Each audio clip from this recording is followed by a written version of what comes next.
جو تم ہو یہ وہ نہیں ہے. یا تو یہ ہے کہ اپنے آپ کو تھوڑا چھوٹا کر کے دکھاؤ اس کے سامنے, اس جیسا بنو پہلے, اور پھر اس کو ساتھ ساتھ اوپر لے کر آؤ. ہوتا یوں نہیں ہے. والدین یا والد خصوصاً اپنے مقام پہ رہتے ہیں اور چاہتے یہ ہیں کہ بچہ ان کے مقام تک پہنچ جائے. ذرا پہلے اس کنفیوژن کو دور کرنا ہوگا اپنے ذہن میں کہ آپ نے اس کی سطح پہ اترنا ہے اور اس کو لے کر آنا ہے اوپر. استاد کا کام بھی تقریباً یہی ہوتا ہے کہ وہ سیڑھی بہ سیڑھی لے کر آتا ہے اسے. تو یہ ایک بہت بڑا مسئلہ ہے, نفسیاتی مسئلہ ہی کہہ لیں اس کو, کہ بچے کو اس کے زمانے کا نہیں رہنے دیا جاتا یا اس کے زمانے کو پہچانا نہیں جاتا. خود والد نے اس کے زمانے کو نہیں پہچانا, تو جب وہ نہیں پہچانے گا تو بچے نے پھر کیا پہچانا. اور یقیناً آپ ایک استاد ہیں تو آپ بھی یہ فیس کرتے ہوں گے کہ اکثر نوجوان یہ شکایت کرتے ہیں کہ ہمارے ابو تو ہماری بات ہی نہیں سنیں گے. سر آپ تو پھر بھی سن لیں گے, آپ تو سمجھ لیں گے, ابو کو سمجھانا بہت مشکل ہے. تو یہ جو اعتماد کا یہاں پہ ایک کردار ہونا چاہیے, ایک ایلیمنٹ ہونا چاہیے, اس کو بحال کرنا بھی بہت ضروری ہے. جنریشن گیپ جسے ہم یہ کہتے ہیں وہ یہ ہے کہ اپنے زمانے میں ٹھہر جانا.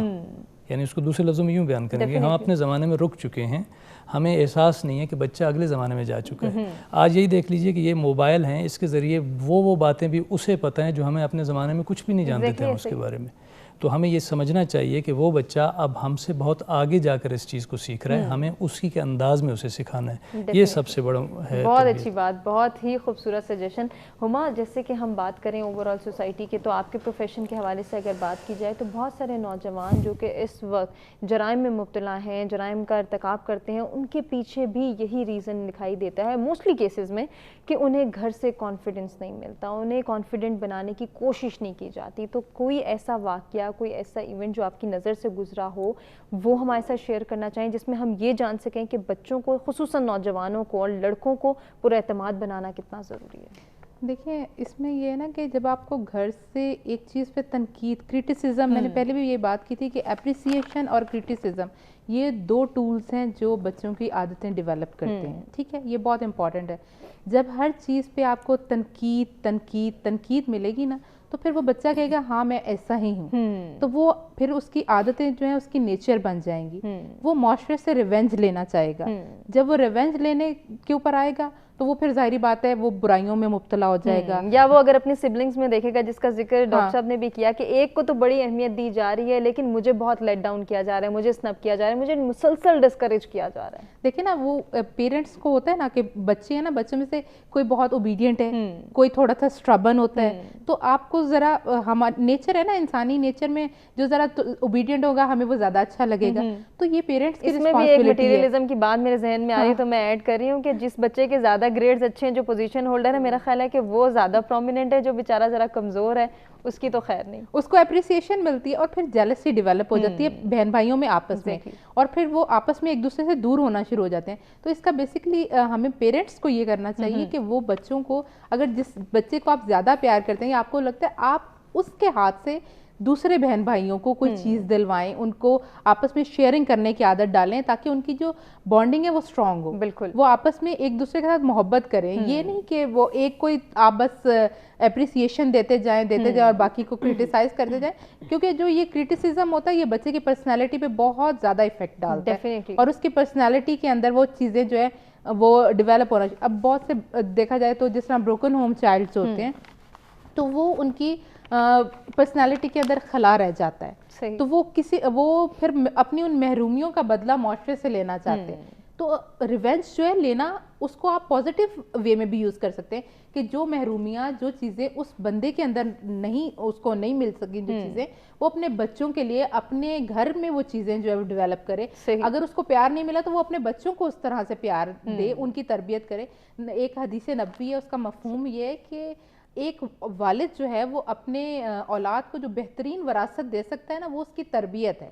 تو تربیت جو ہے وہ بہت زیادہ امپورٹنٹ رول ہے اس میں, چاہے فادر ہے یا مدر ہے, دونوں جو ہیں وہ بہت جو میجر رول جو ہے اس میں ادا کرتے ہیں. کیونکہ ظاہری بات ہے بچہ جو ہے وہ ماں سے ایسوسیٹ زیادہ کیا جاتا ہے کہ اگر کہا جائے نا کہ یہ بچہ خراب ہے یا کوئی اس کی, تو کہا جائے ماں کی تربیت ایسی ہے, کہا کیوں ماں کی غلطی ہے, ماں کی غلطی ہے. نیپولین کہتا تھا نا کہ تم مجھے بہترین مائیں دو, میں تمہیں بہترین قوم دوں گا.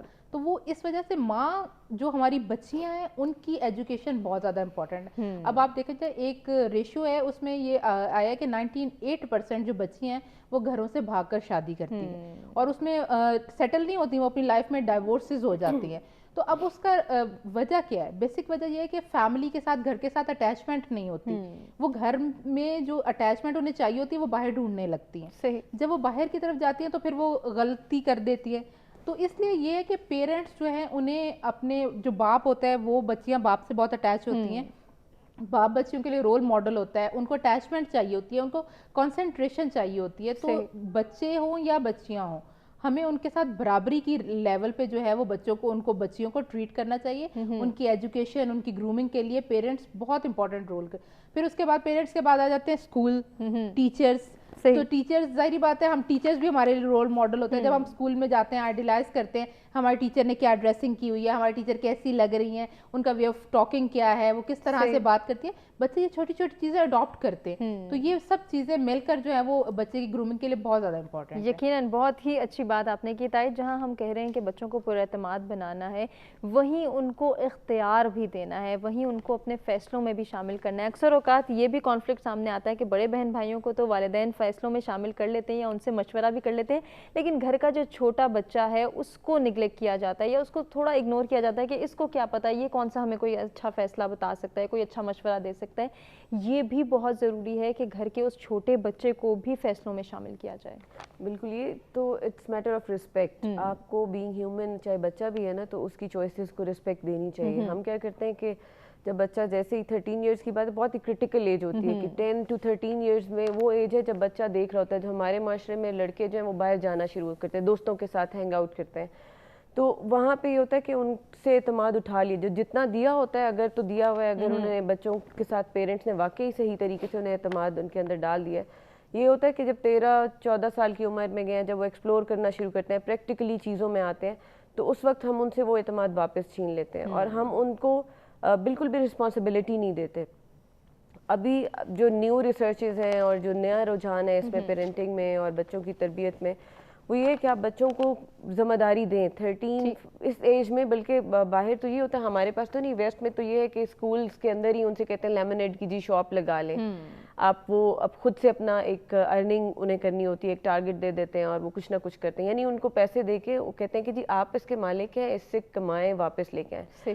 ہمارے یہاں پہ ہوتا ہے کہ پاکستان میں PhD کر کے بچہ جو ہے ہم اس کو سمجھتے ہیں بڑا ہوا ہے.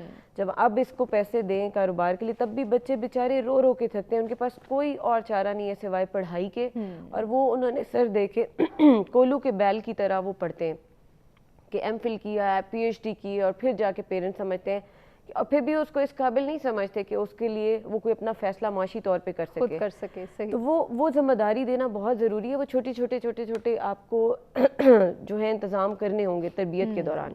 یقیناً. تو ابھی جب ذمہ داری کی بات کریں اور مشورے کی بات کریں تو یہ بہت ہی ہے کال بھی ہے کہ پہلے 7 سال جو ہے بچے کے آپ والدین غلام رہیں, اگلے 7 سال میں جو بچے ہیں اپنے ماتحت کر لیں, اور اگلے جو 7 سال ہیں, یعنی جب بھی آپ دیکھتے ہیں نا کہ 14 ایئرز آنورڈز وہ بنتا ہے ٹائم, 21 ایئرز تک ان کو اپنا مشیر بنا لیں. بالکل. تو تب ان سے ڈسکس کرنا شروع کر دیں بات, تو رسپیکٹ دیں. وہ جو بات کرتے ہیں آپ اس کو پلیز ان کو شٹ اپ کال مت دیں کہ نہیں یہ غلط بات تم نے کی. اس سے پوچھیں, اگر وہ کوئی آپ کو مشورہ دیتا ہے یا کچھ کرنا چاہتا ہے تو اس سے پوچھیں پروز اینڈ کونس کیا. اچھا چلیں لیٹ سپوز ہم نے کر لیا, so what is needed actually کہ جو فادر ہے وہ اپنے آپ کو شروع میں تو اٹیچ رکھیں گے, بٹ یہ جو ٹائم آتا ہے میں نے دیکھا ہے کہ اسپیشلی لڑکوں کے ساتھ ایسا ہو رہا ہے. اچھا آپ خود بچے کی نیچر دیکھیں نا کہ ماں باپ اگر گھر سے باہر ہیں, چھوٹا بچہ ہے تو وہ دروازہ کھلتے ہی ماں باپ کو دیکھ کے ان کی طرف لپکے گا. اور اب کیا ہوتا ہے کہ جب 11-12 ایئرس کے بچے ہیں وہ پیرنٹس کو دیکھتے ہیں وہ کمروں میں گھس جاتے ہیں. تو وہ جو ڈسکنیکٹ ہے, جو آپ ٹائم کم دے رہے ہیں, ان کی بات نہیں سن رہے, ان کی اوپینینس کو رسپیکٹ نہیں دے رہے, وہ آپ کو اس سے دور کرتے جا رہے ہیں. ختم کرنا ہے یہ بہت. تو وہ جو گیپ آ گیا ہے آپ کی عدم اعتمادی جو ہے, ایک اور چیز یہاں پہ بہت امپورٹنٹ ہے, جب آپ کا یہ میوچل ٹرسٹ ڈیولپ نہیں ہو رہا نا بچوں میں, تو ابھی کتنے واقعات ہم ٹی وی پہ دیکھتے ہیں. I think it's very important to talk. یہ جو سیکشول ابیوز ہے, بچے پروٹیکٹیو نہیں ہیں باہر, وہ اس چیز کو گھر آ کے ڈسکس بھی نہیں کرتے کیونکہ آپ نے ٹرسٹ ختم کر دیا. وہ پیرنٹس سے کیا بات کریں, وہ سوشل میڈیا پہ ڈال رہے ہیں, it's very easy for them to put it on social media, وہاں وہ زیادہ ووکل ہو سکتے ہیں اور انونیمس پوسٹ ڈال دیتے ہیں, اور لیکن جو اپنے فرینڈ سے بات کرتے ہیں وہ گھر آ کے نہیں کر سکتے. So try to you know تھوڑا سا ٹائم نکالیں, بچوں کو ٹائم دیں, اسپیشلی جب یہ 10 سے 20 سال کے درمیان میں. بالکل, یہ ٹائم دینا, ان کی تربیت کرنا, ان کو کانفیڈنٹ بنانا بہت ضروری ہے. تمام مہمانوں کا شکریہ ادا کریں گے جن سے اتنی اچھے سجیشنز پہ ہم نے بات کی, انہوں نے اتنے اچھے سولوشنز ہمارے سامنے رکھے تربیت کے حوالے سے. اب ڈاکٹر صاحب آپ سے ہی گزارش, آپ سے ہی اسٹارٹ لینا چاہوں گی, کوئی میسیج اگر ہمارے ویورز کو دینا چاہیں. تھوڑا سا اسی بات کو آگے بڑھاتے ہوئے, جیسے انہوں نے فرمایا کہ وہ میرے خیال میں امام جعفر صادق علیہ السلام کا قول ہے کہ پہلے 7 سال بادشاہ, دوسرے 7 سال غلام اور تیسرے 7 سال وزیر. میرے خیال میں بادشاہ کا استعارہ اس لیے کہا گیا کہ بادشاہ کسی کی نہیں سنتے, تو اس وقت بچہ کسی کی نہیں سنتا, اس کو چھوڑ دیا جائے, آزاد چھوڑا جائے. غلام کا مطلب یہ ہے کہ اسے سنایا جائے, اسے تربیت کی جائے, کچھ نہ کچھ بتایا جائے اسے, مراد یہ ہے غلام سے. اور تیسری چیز یہ ہے کہ وزیر یعنی اس کی سنی جائے. اب اپنے سنانے کے بجائے وہ کم کر دیں, اب اس کی سنیں. اگر آپ نہیں سنیں گے تو وہ پھر کسی باہر جا کر سنائے گا کسی کو, اور جب وہ باہر سنائے گا, اگر وہ باہر اسے پناہ ملی تو پھر آپ جانتے ہیں باہر تو کیا کچھ ہے, اور بچہ اپنا سارا وہ کہتے ہیں کہ وہ اس دائرے سے نکل گیا تو پھر آپ کے ہاتھ میں. اور یہ اعتماد کبھی بھی بحال نہیں ہو سکتا ہے. تائید, ایک لائن میں کیا کہنا چاہیں گی؟ کہ وقت کو صحیح طرح سے یوٹیلائز کریں, اسپیشلی پیرنٹس اپنے بچوں کی باتوں کو اہمیت دیں, ان کی رائے سب سے, کیونکہ پرائیورٹی والدین کے لیے اولاد ہوتی ہے. یقیناً, اور یہی ہونی چاہیے. ہما, ایک لائن کا میسیج. بس میں یہ کہوں گی کہ بچوں کے ساتھ ہمیں فرینڈلی ہونا چاہیے تاکہ وہ چیزیں ہم سے شیئر کر سکیں اور ان کو باہر جا کے لوگوں کے ساتھ جو ہے وہ شیئر نہ کرنے کا موقع نہ ملے. تمام مہمانوں کا ایک مرتبہ پھر سے شکریہ ادا کرنا چاہیں گے. امید کرتے ہیں کہ ناظرین آپ کو بھی ہمارا آج کا پروگرام پسند آیا ہوگا. اپنا بے حد خیال رکھیے گا, اپنے فیڈ بیک سے آگاہ کیجیے گا. انشاءاللہ کل کچھ نئے ٹاپکس کے ساتھ پھر آپ کی خدمت میں حاضر ہوں گے. تب تک کے لیے اللہ کے نگہبان.